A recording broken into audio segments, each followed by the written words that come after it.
Hello everyone, আজকে class 6 Bangla ভাষা পরিচয়ের প্রথম অধ্যায়ের কিছু প্রশ্ন এবং তার উত্তর পড়ে শোনাব। আদিম যুগে মানুষ কিভাবে মনের ভাব প্রকাশ করত? আদিম মানুষ আকারে, ইঙ্গিতে এবং মুখে বিশেষ কিছু আওয়াজ করে মনের ভাব প্রকাশ করত। কোন কোন জায়গা থেকে প্রাচীন যুগের চিত্রলিপির সন্ধান পাওয়া গেছে? প্রাচীন মিশর, প্রাচীন ভারতের সিন্ধু নদের তীরে প্রাচীন সিন্ধু সভ্যতার যুগের চিত্রলিপির সন্ধান পাওয়া গেছে।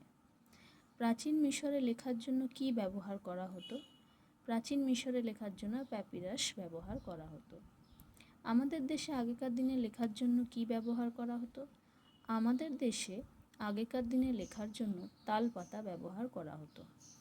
আমাদের বাংলা ভাষার আদি নিদর্শন কি? আমাদের বাংলা ভাষার আদি নিদর্শন হলো চর্যাপদ। কে কোথা থেকে চর্যাপদ আবিষ্কার করেন?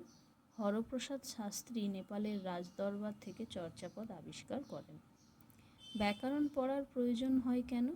কোনো ভাষা শুদ্ধভাবে বলা, পড়া ও লেখার জন্য সেই ভাষার নিয়মকানুন জানতে হয়। ভাষা সম্পর্কিত এই নিয়মকানুন জানার জন্য ব্যাকরণ পড়তে হয়। বাংলা ভাষার কটি রূপ, সেগুলি কি কি? বাংলা ভাষার দুটি রূপ, কথ্য ও লেখ্য। লেখ্য ভাষার আবার দুটি রূপ, সাধু ভাষা ও চলিত ভাষা। গুরুচণ্ডালী দোষ কি? একটি উদাহরণ দিয়ে বুঝিয়ে দাও। বাংলা ভাষা বলা বা লেখার সময় সাধু ও চলিত রীতি মিশে গেলে চণ্ডালী দোষ হয়। যেমন আমি আজ রাতে ভাত খাইব বললে বা লিখলে গুরুচণ্ডালী দোষ হবে।